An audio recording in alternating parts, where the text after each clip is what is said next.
The morning my husband told me he wanted a divorce, I was standing at the kitchen sink washing the breakfast dishes we had used together for 43 years. He walked in, poured himself the last of the coffee without offering me any, and said the words like he was reading from a grocery list. "I think we should separate, Eleanor. Permanently." I turned off the faucet.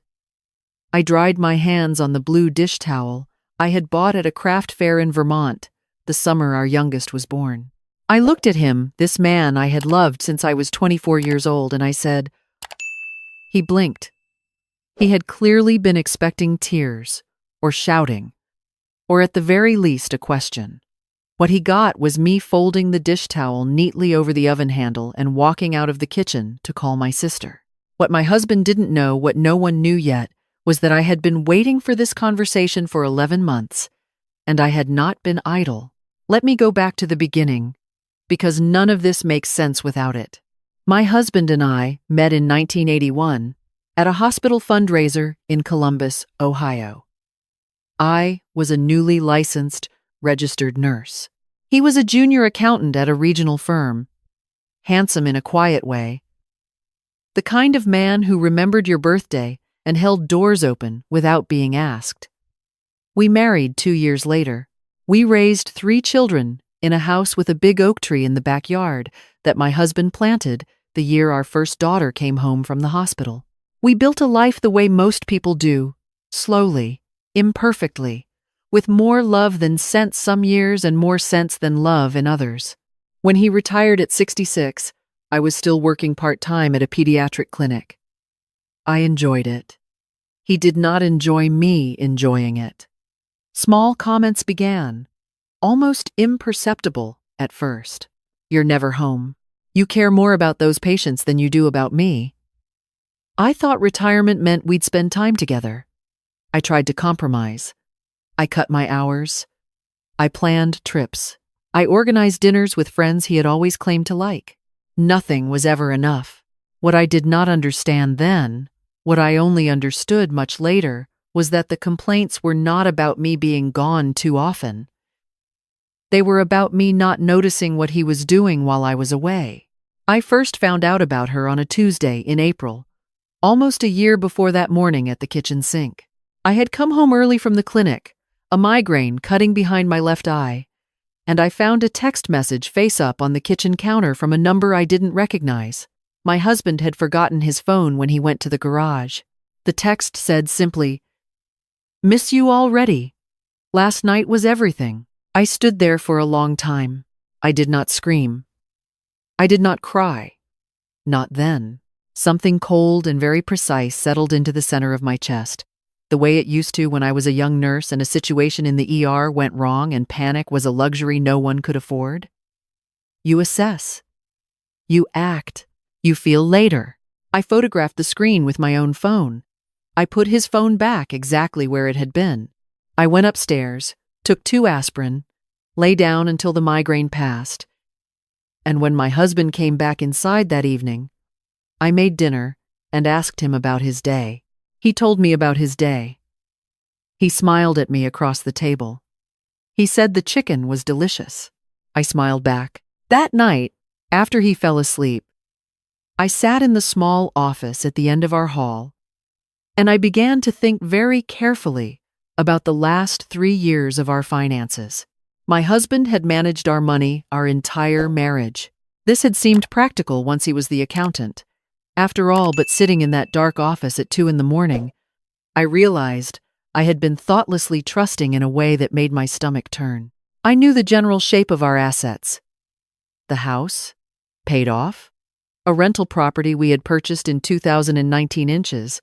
My husband's name for tax reasons, he had said. 2 retirement accounts, a joint savings account, and a brokerage account that my husband managed. I pulled up the joint savings account on my laptop. The balance was $47,000 less than I remembered it being at Christmas. I closed the laptop. I sat in the dark for a while longer. Then I called my friend Patricia, who had been through her own divorce 6 years earlier and had come out the other side clear-eyed and undefeated. I asked her for the name of her attorney. "His name is Daniel," she said. He is not cheap, and he is not gentle. But he will not let anyone take what is yours. I made an appointment for the following week. I want to be clear about something, because I think people misunderstand the kind of woman I am. I did not hire a lawyer because I wanted revenge. I did not stay in that marriage for 11 more months plotting and scheming like a character in a movie. I stayed because leaving a 43-year marriage is not a light switch you flip. I stayed because I needed time to understand what we actually had and what, if anything, had already disappeared. I stayed because my youngest daughter was getting married in November, and I was not going to turn her wedding into a footnote in a divorce story. And I stayed because Daniel told me, at that first meeting in his office, that time was my most valuable asset. If you leave now, emotionally and legally, you give him the advantage, he said. He had a way of speaking quietly that made you lean in, which I suspected was entirely intentional. You continue normally. You document everything. You do not move money. You do not make accusations. You let me find out what we're dealing with. What we were dealing with turned out to be considerably more than a text message on a Tuesday. Daniel referred me to a forensic accountant named Gwen. She was a small, no-nonsense woman in her 50s who wore reading glasses on a chain and had the particular calm of someone who had seen every possible variety of financial dishonesty and found none of it surprising anymore. Over the following months, Gwen examined everything she could access: bank records, credit card statements, the business income and expenses from the consulting work my husband had taken on after retiring. She cross-referenced dates and amounts. She asked me quiet, methodical questions. She never seemed alarmed, which I found both reassuring and faintly ominous. In February, she called me into her office and laid several pages of printed records on the desk between us. The rental property, which my husband had told me was listed in his name alone for tax efficiency, had been refinanced in 2022 without my knowledge. He had pulled out $112,000 in equity. The money had been moved through two accounts I had not known existed, one in his name alone, one that appeared to be associated with a small LLC he had registered in Delaware 18 months earlier. The LLC had one other listed member. Her name was Sasha. She was 31 years old. Gwen watched me read this. She did not say anything. After a moment, she slid a second sheet across the desk, which showed that over the past 3 years, approximately $68,000 from our joint brokerage account had been transferred in increments small enough to avoid automatic flagging. A technique Gwen told me had a name. It is called structuring. And it is, she said, a federal crime. I looked up at her. What do we do with this? We keep it, she said. We give it to Daniel, and we wait. My son called me in early spring, worried. He said his father seemed different lately. Distracted, impatient. He asked if everything was all right between us. I told him. We were having some adjustments, which was technically true. He asked if he should come visit, and I said not yet, that I would call him when I needed him. He did not push, which is his way, and I loved him for it. My youngest daughter's wedding was in November, and it was beautiful. I danced with my son-in-law's father and drank 2 glasses of champagne and watched my daughter's face all evening, the way it lit and shifted and settled into something new. My husband gave a toast that made people cry. He cried himself. I watched him do it. And I thought with no anger, just a kind of tired clarity, that this was the most honest thing about him I had seen in years. Whatever he felt for our daughter was real. That, at least, I could hold on to. 2 weeks after the wedding, I moved into my sister's house in Worthington. I did not sneak out. I did not leave in the middle of the night. I packed 2 suitcases, loaded them into my car on a Saturday morning, and when my husband came to the front door with his coffee cup and asked where I was going, I said, "I'm leaving. You'll be hearing from my attorney." He stared at me. "Your attorney?" "His name is Daniel. He'll be in touch Monday morning. I got in my car and I drove away. In my rearview mirror, I watched my husband standing on the front porch we had repainted together the summer of 2015. And I felt not satisfaction. Exactly. More like the particular quiet that comes after you've been bracing against something for a very long time and you've finally stopped. My husband's attorney contacted Daniel within 24 hours. The settlement proposal came 4 days later, and it was breathtaking in its audacity. He was proposing that I receive the contents of the joint checking account, which had been significantly depleted, a 10-year-old car, and a monthly payment for 3 years. He would keep the house, the rental property, both retirement accounts, and the brokerage account. Daniel called me after he read it. I could hear the particular quality of professional restraint in his voice, the way a surgeon sounds when they're describing something that has gone very wrong, but they need you to stay calm. He's operating on the assumption that you know nothing, Daniel said. I know, I said. Should I disabuse him of that assumption? I thought about it for a moment. Yes, I said. I think it's time. What happened next moved quickly. The way things do once the truth starts moving. Daniel filed a motion to set aside any settlement discussion on the grounds of fraudulent concealment of marital assets. He attached Gwen's full report. He included the documentation of the LLC, the refinancing, the structured transfers, all of it, laid out with the particular thoroughness of someone who had been building this case for nearly a year. He also quietly contacted the IRS. The structured transfers, moving money in amounts designed to avoid reporting requirements, fell under federal banking regulations that had nothing to do with divorce court. My husband's attorney stopped returning calls for 3 days. I was told later that this is not uncommon when an attorney receives new information that significantly changes the shape of the case. When communication resumed, the tone had changed entirely. There were several weeks of back and forth that I will not detail because, honestly, they were exhausting and repetitive, and mostly consisted of my husband's attorney proposing things and Daniel saying no. What I will tell you is that during this period, my husband called me twice. The first call, he was angry. He said I had gone behind his back. He said I had invaded his privacy. He said, and this is the part I keep returning to, even now that I was trying to destroy him. I let him finish. Then I said, I didn't take money that belonged to both of us and move it into an account with another woman's name on it. I didn't refinance our rental property without telling you. I didn't build a secret business while you were at work. You did those things. I just paid attention. He hung up. The second call came about 2 weeks later. Very late on a Wednesday night.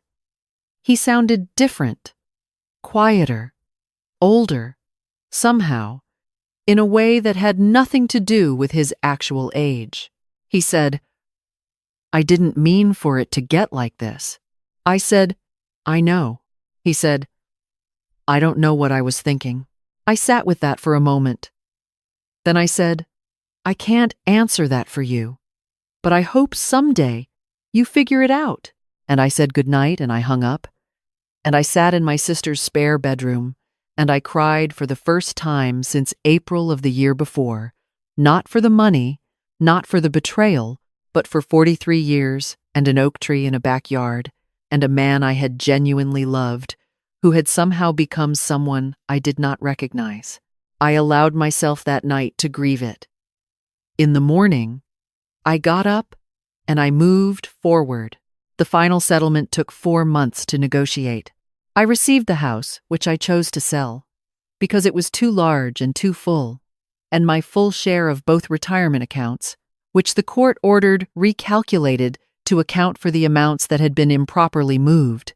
I received a share of the rental property's equity, including the portion that had been refinanced. The LLC was examined by both our attorneys and the court. Because it had been funded with marital assets, its value was included in the division. Gwen's forensic accounting established that the total hidden and misdirected assets came to just over $200,000. I received half of that in the settlement, plus legal fees. The IRS matter was separate. I was not part of that proceeding and cannot tell you exactly how it resolved, but I was informed by Daniel that there were significant penalties and that the process would take some time. He told me this with the same quiet understatement he used for everything. And I appreciated it. My youngest daughter called me the week after the settlement was finalized. She cried. She said she was sorry she hadn't known. I told her there was nothing to be sorry for, that I had chosen not to tell her until it was over, and that I would make the same choice again. She asked if I was all right. I am, I told her. And I meant it, which surprised me a little. My son drove up from Cincinnati the following weekend. He brought his wife and their 2 little ones, and we sat in the backyard of my sister's house. She had these old Adirondack chairs under a dogwood tree, and the kids chased the dog around while the grown-ups talked. He didn't ask many questions. He just sat next to me and handed me a cup of coffee and put his arm around my shoulders for a moment, and that was enough. I found a condo in a neighborhood I had always liked, but never lived in. Closer to the clinic, closer to Patricia, closer to the small yoga studio where I had started taking a Tuesday morning class. It has large windows and a balcony where I can see the rooftops and a slice of sky. And in the mornings, I drink my coffee standing there and I think about what I want my life to look like now. I am 68 years old. I spent 43 years in a marriage that I thought I understood, and a year finding out how much I had missed. I spent 11 months being very quiet and very careful, while a forensic accountant and a good attorney built the case that gave me back what was mine. I spent some nights in my sister's spare room wondering if I had done the right thing, if I should have confronted him sooner, if a different version of this story existed somewhere in which we had talked honestly, and things had turned out differently. I don't know the answer to that. I'm not sure it matters anymore. What I know is this. I left a 43-year marriage with my financial security intact, my dignity intact, and my name on accounts that are mine alone. I know that the forensic accountant who helped me is named Gwen, and that her fee was the best money I have ever spent. I know that my attorney Daniel fought for me the way a good attorney fights, quietly, methodically, without drama. I know that my children are still my children, and that love, actual love, does not disappear just because a marriage does. I know that I cried exactly once on a Wednesday night in my sister's spare bedroom, and that when I woke up the next morning, I was done. And I know that if you are a woman reading this or listening to this, and you are in a marriage where you have stopped paying attention to the finances, please stop right now and start paying attention. Know what accounts exist. Know what properties are held in whose name. Know what your retirement account balance is. Know what your household's assets are. Not because you distrust your husband, but because it is your life, and you are entitled to understand it fully. Keep copies of important documents somewhere that is yours. I kept mine in a locked box at my sister's house. She didn't even know what was in it. I started doing this in the spring, 11 months before I ever used a single piece of it. Patricia told me, after it was all over, that what impressed her most was how calm I had seemed throughout. She said she had expected me to come apart, and instead, I had seemed almost still. I told her that I had been a nurse for 30 years. I had learned a long time ago that the moments that require the most of you are not the moments for falling apart. You fall apart later, in a controlled setting, and then you get back up. She laughed. She said that was either very wise or very sad. I thought about it. I said I believed it was both, and we left it at that. I have a standing dinner with my sister every Thursday now. I have that Tuesday yoga class, which I am still not good at, but have decided I don't need to be good at to enjoy. I have my grandchildren, who visit more often. Now that I have a guest room I've decorated specifically with them in mind, bunk beds, and a basket of art supplies, and a small shelf of the chapter books I saved from when my own children were young. I have mornings on my balcony with coffee.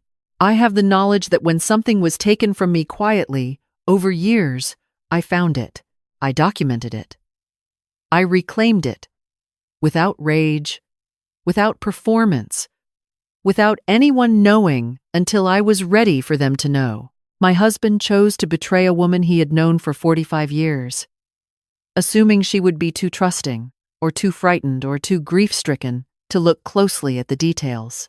He had known me for 45 years. He should have known better. 45 years. I am Eleanor. I am 68 years old, and this is my life now mine. Entirely mine. And I find more mornings than not that it is very good.